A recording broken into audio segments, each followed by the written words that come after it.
The Fat Controller sat in his office listening to the noise outside. The passengers were angry. The station master came in. "There's trouble in the shed, sir.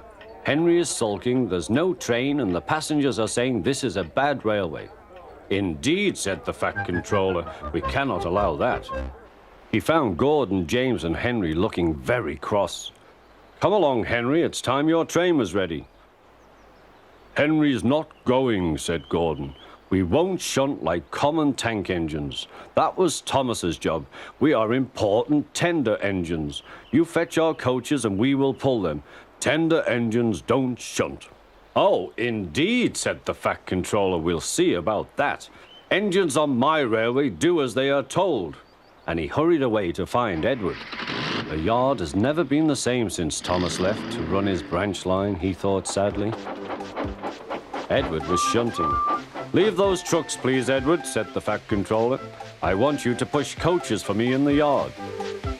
"Thank you, sir, that will be a nice change." "That's a good engine. Off you go, then."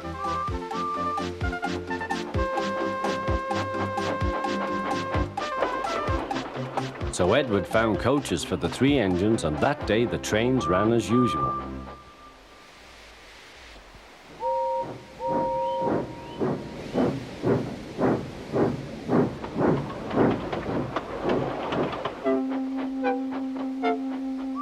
But next morning, Edward looked unhappy.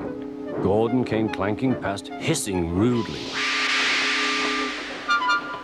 "Bless me," said the Fat Controller, "what a noise." "They all hiss me, sir," answered Edward. "They say tender engines don't shunt, and last night they said I have black wheels. I haven't, have I, sir?" "No, Edward, you have nice blue ones, and I'm proud of you. Tender engines do shunt, but all the same, we do need another tank engine here." He went to a workshop, and they showed him all sorts of engines.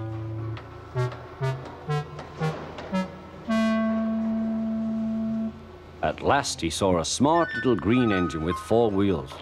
"That's the one," he thought. "If I choose you, will you work hard?"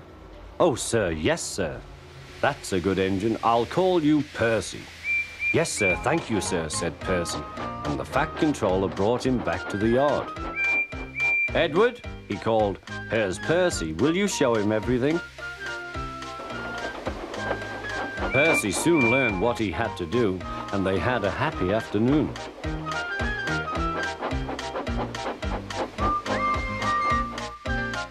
Then Henry came by, hissing as usual. "Chee!" went Percy. Henry jumped and ran back to the shed. "How beautifully you wheeshed him," laughed Edward. "I can't wheesh like that." "Oh," said Percy, "that's nothing. You should hear them in the workshop. You have to wheesh loudly to make yourself heard." Next morning, Thomas arrived.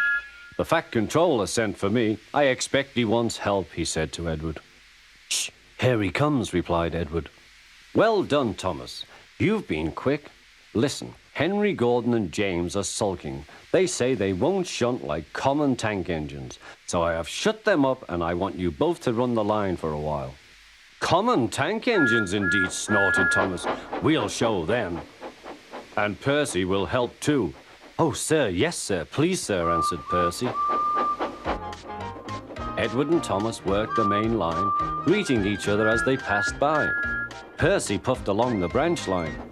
Thomas was anxious about Annie and Clarabelle, but both driver and guard promised to take care of them.